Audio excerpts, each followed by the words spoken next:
It's 10:47 on a Tuesday morning. Your friends are in their second meeting of the day. Somebody's screen sharing a PowerPoint. There's bad coffee. Someone just got a calendar invite for a meeting about a meeting. You just finished a workout. You're making breakfast at home. You have nowhere to be. You are 35 years old and you are done. Not burned out. Not in between jobs. Not taking a break. Done. As in financially free, as in the income from your assets covers your life, as in you never have to work for money again unless you choose to. This is not a fantasy. This is not a lottery story. This is the result of a decade of specific, deliberate, sometimes brutal financial decisions. Decisions that your friends didn't make, decisions that cost you things in the short term, and decisions that gave you everything in the long term. Today, I'm going to walk you through exactly what that life looks like and exactly how it gets built, because the gap between you and the person who retires at 35 is not luck. It's a system. Let's talk about the system. What retiring at 35 actually means. First, let's be precise about what we mean, because retired at 35 means something very specific, and it's not what most people picture. It does not mean you sit on a beach doing nothing for the rest of your life. It does not mean you never work again. And it does not mean you're rich in the way that word gets thrown around on social media. What it means is this: your money works harder than you do. Your investment portfolio, your real estate income, your dividend streams, your business cash flow, whatever the vehicle, generates enough income every month to cover your cost of living completely, without you trading hours for dollars. That concept has a name in the FIRE community: financial independence, retire early. And the math behind it is actually straightforward once you understand it. It centers on something called the 4% rule. The research, originally from the Trinity study, found that a portfolio withdrawn at 4% per year has historically sustained itself indefinitely because market growth over time replaces what you withdraw. Which means figure out your annual living expenses, multiply by 25, and that's your financial independence number. If you spend $40,000 a year, your number is $1 million. If you spend $60,000 a year, your number is $1.5 million. If you spend $80,000 a year, your number is $2 million. That's it. That's the target. Not some mythical number only the ultra-wealthy can reach. A specific, calculable, achievable number that you can reach at 35 if you run the right system starting in your mid-20s. The decade that built it. So what does the decade from 25 to 35 actually look like for someone who crosses the finish line at 35? It looks very different from everyone else's decade. And I want to be honest about that, because it is not all freedom and flexibility. That decade has a cost. A real one. Income was treated as a tool, not a lifestyle. From the first year of earning real money, the priority was never what can I afford now? It was what percentage of this can I keep and deploy? The person who retires at 35 is not earning $1,000 a month more than their peers. In many cases, they're earning the same. The difference is the savings rate. While the average American saves 4% to 6% of their income, the early retiree is saving 40%, 50%, sometimes 60% or more. Every raise went to savings, not lifestyle. Every bonus went to investments, not vacations.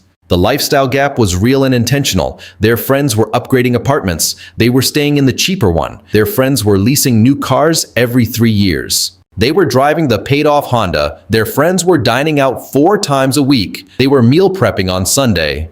None of those individual sacrifices feel significant in isolation. Compounded over 10 years, they represent hundreds of thousands of dollars in additional invested capital. The investments were boring and consistent. No crypto moonshots, no hot stock tips, no complex derivatives strategies. Low-cost index funds, total market, S&P 500, purchased every single month automatically, regardless of what the market was doing. Maxed Roth IRA, maxed 401k, taxable brokerage for everything above that. Simple, systematic, relentless. Income was grown aggressively. Savings rate matters, but so does the income base you're applying it to. The early retiree negotiated every job offer, changed jobs strategically for salary jumps, built skills that commanded premium compensation. Some built side income, freelancing, a small business, rental income to accelerate the timeline. The income grew faster than the lifestyle did. That gap, income growth minus lifestyle growth, is where the wealth lived.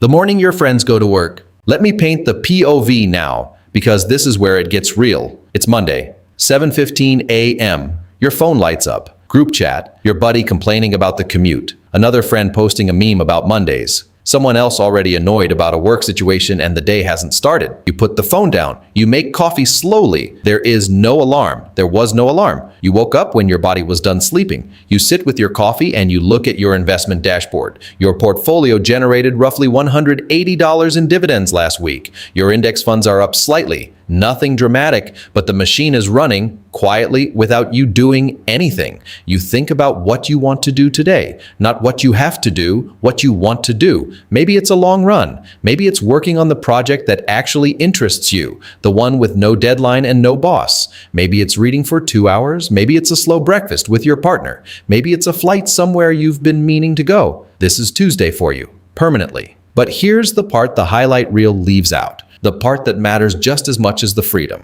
The relationships shifted. Some friends drifted. Not dramatically, not with a fight, just quietly, because your daily reality no longer overlaps with theirs. The Monday morning complaints, the happy hour venting, the shared suffering of the 9 to 5. You're no longer in that conversation. And sometimes it's lonely. Being out of the default rhythm of adult life is genuinely disorienting at first, in ways you didn't fully anticipate. Purpose had to be built deliberately, because it turns out work, even work you didn't love, was providing structure, identity, and a sense of contribution. Without it, you have to build those things intentionally. The people who thrive in early retirement figured that out quickly. The ones who struggled thought freedom from work meant automatic fulfillment. It doesn't. You still have to build a life worth living. The money just removes the financial constraint from how you do it. The math your friends never ran. Here's the part of this conversation that I think is most important, because most people look at someone who retired at 35 and assume it required an extraordinary income, an inheritance, or some kind of luck they don't have access to. Let me show you the actual math. Meet two people, both 25 years old, both earning $70,000 a year. Person A, the average path, saves 6% of income, gets a modest raise each year. Lifestyle grows with income. At 35, they have maybe $60,000 to $80,000 in retirement accounts. Comfortable, but nowhere near financial independence. They will work until 62, 65, maybe longer. Person B, the intentional path, saves 50% of income from day one, lives on $35,000 a year, invests $35,000 annually, gets raises and directs most of them to investments. At 35, assuming 8% average annual return, person B has accumulated approximately $550,000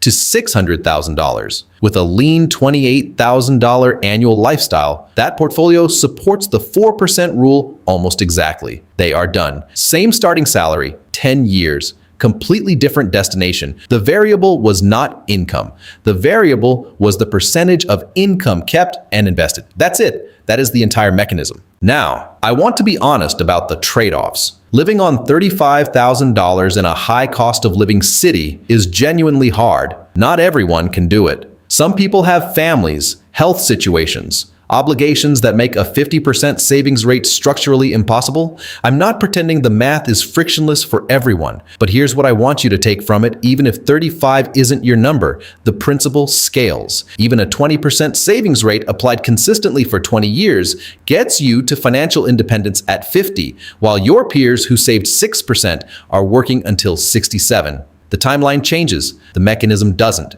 Your savings rate is the most powerful lever in your entire financial life. Not your investment returns, not the stock you pick, your savings rate. Increase it by 10 percentage points and you cut years off your working life. That math is available to almost everyone.